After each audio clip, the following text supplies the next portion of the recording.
Thank you, Firdaus. Okay, without further ado, I would like to first introduce Mr. Mohd Nur Ismal Muhammad Kamal, our speaker for today. Mohd Nur Ismal Muhammad Kamal was appointed Chief Executive Officer of the Land Public Transport Commission, or SPAD, on June the 3rd, 2010.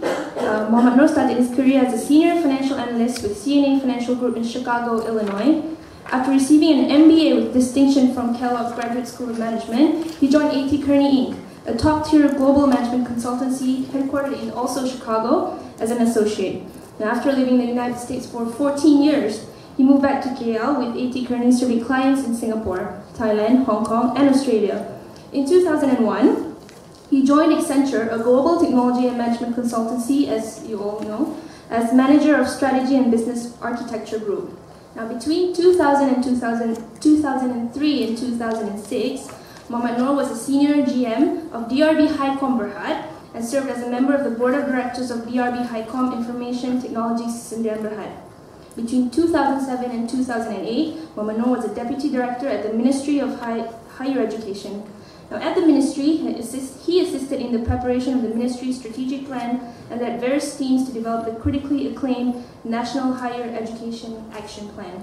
Now, Mohd Nur was then engaged as a special advisor to the Ministry of Transport in August 2008.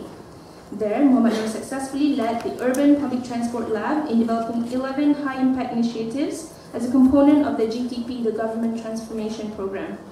Now, without further ado, I would like to invite Mr. Mohd Nur Ismal Kamal, our speaker for today, to deliver his speech, followed by a question and answer session later.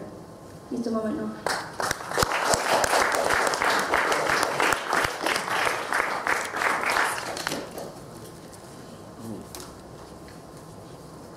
Okay. Assalamualaikum warahmatullahi wabarakatuh.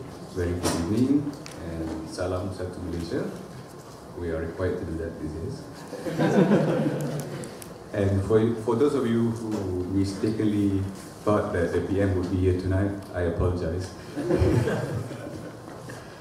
Well, I was asked, what I was told is that I was supposed to talk about three things.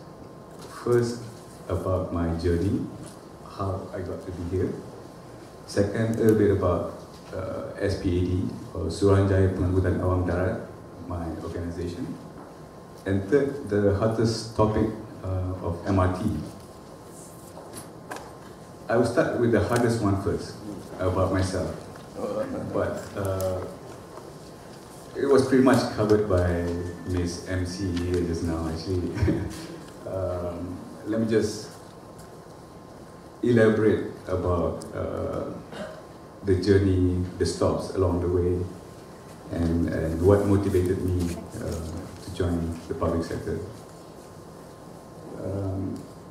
Because she mentioned all the years, I feel a little bit old. But in any case, you can tell that I grew up in the 80s.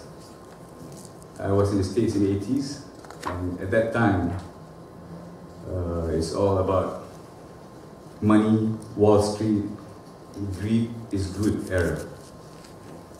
So after my degree program in Denver, I first wanted to go to New York, but I thought Midwest would be kinder and gentler, so I ended up in Chicago. I spent about almost 10 years with the same company, CNA Financial Corporation. And it was a very interesting experience. They were good to me, so I made the mistake of staying in one place for too long. Midway, I was anxious to get back to Malaysia. I was homesick, but I knew if I had left Chicago and come back to work with the Malaysian company, that hit on the compensation was a bit too much. So I figured out the best way is to go back to business school, which I did. I went to Kellogg. And at that time, there was a shift from investment banking as the hottest career to management consultant, the era that came next.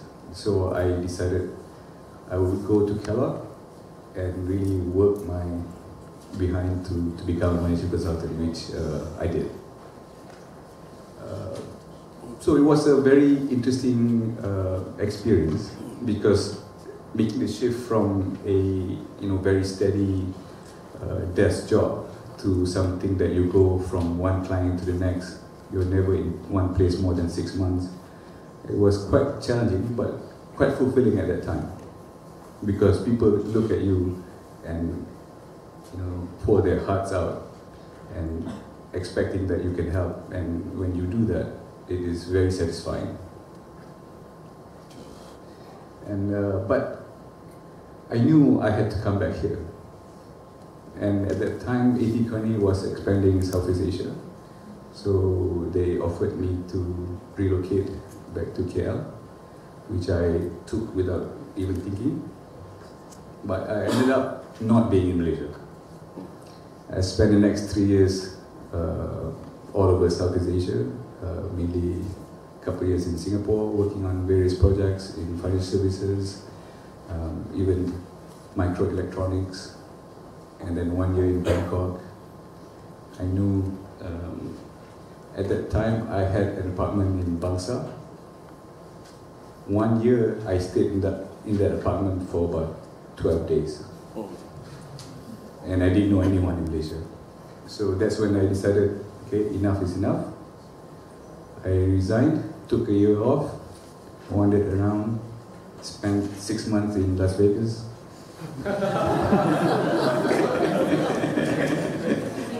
Decided between staying in Asia or going back to the States. But I guess Las Vegas didn't work, so here I am. But no regrets, because I didn't know what else to do, so I joined another consulting firm. At that point was Accenture, because Accenture had more projects in Malaysia. I was hoping to stay and do more work in Malaysia. But then it was a difficult time, so I ended up all over, including South Korea. So that didn't work. I still didn't know anybody in Malaysia. So at that time, several leaders from DRB HiCom offered me to come on board. So I did that. So that was the beginning of my journey to become Malaysianized. So I didn't think that, from that point, from AT Kearney in Chicago, I'll be in government, being a regulator. Because all this while, my career is set to score goals. I'm an offense player, now I'm playing defense for the government. But, like I said, no regrets. Because from that point on, I know there was still something missing. I was making good money, comfortable, could afford anything I wanted, but something is still bothering me. I felt very unfulfilled. That's when Datuk Mustafa invited me to join Ministry of Higher Education. I got to know him through a mutual friend, and I jumped at it. What did I know about higher education? But surprisingly, after looking at what they were doing in the ministry, we managed to put together, they were actually about to release a strategic plan for higher education, which I thought was less than what Malaysia deserved. So I convinced the minister to redo the plan, at which point I was extremely unpopular in the ministry, but I didn't care. For the sake of future generations, we had to redo the plan. I still couldn't do it the way I wanted it done, so I had to go back to Topa and said, hey, this is not working out. So he said, why don't you do another plan? So that's how we came up with the National Action Plan, which actually outlined the 10 things that higher education needed to do. to move away from egalitarian system where, you know, even the smartest are pulled back so that you can cater to the masses. We had to release institutions with potential to just set their own pace to be in front of the crowd. So that was the crux of that plan.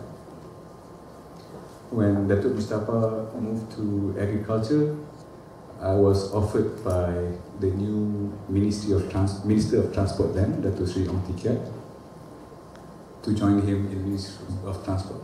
Again, I asked, what do I know about transport? But I jumped. It was a good experience. At that time, Datuk Sri Idris Jala was hired, and they were about to launch the government transformation program. I was asked to lead one of the key areas, which is urban public transport.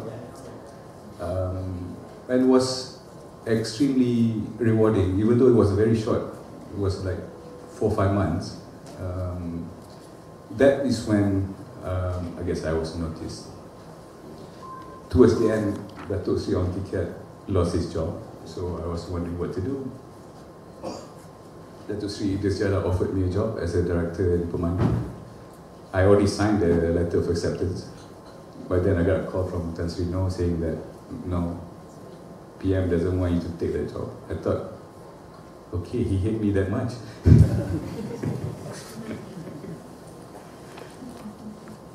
But then he told me, okay, actually he had another job lined up for me, which is to take this job that nobody else wanted. I knew from the start, this is almost going to be a suicide mission. Because there's going to be very little chance of satisfying everybody. There will always be somebody who will be unhappy with me and SPAD for that matter.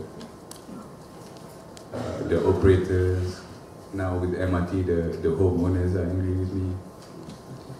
But I thought, if I could make a change for the better, for the people, for the rakyat, I don't really care who comes at me and what happens to me even.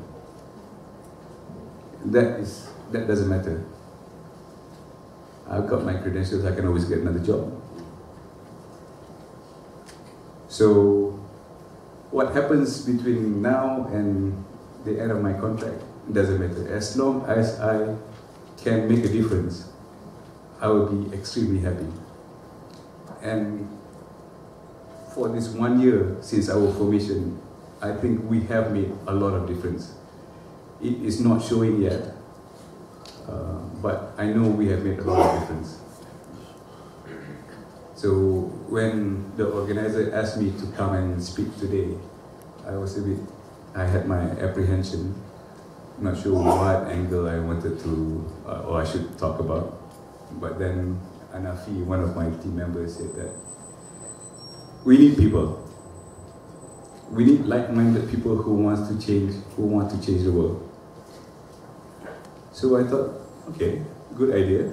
So I would stand in front of some of the brightest young corporate Malaysians today to tell you about our story, what we are trying to do, and hope that some of you might be moved to seek higher meaning to your career.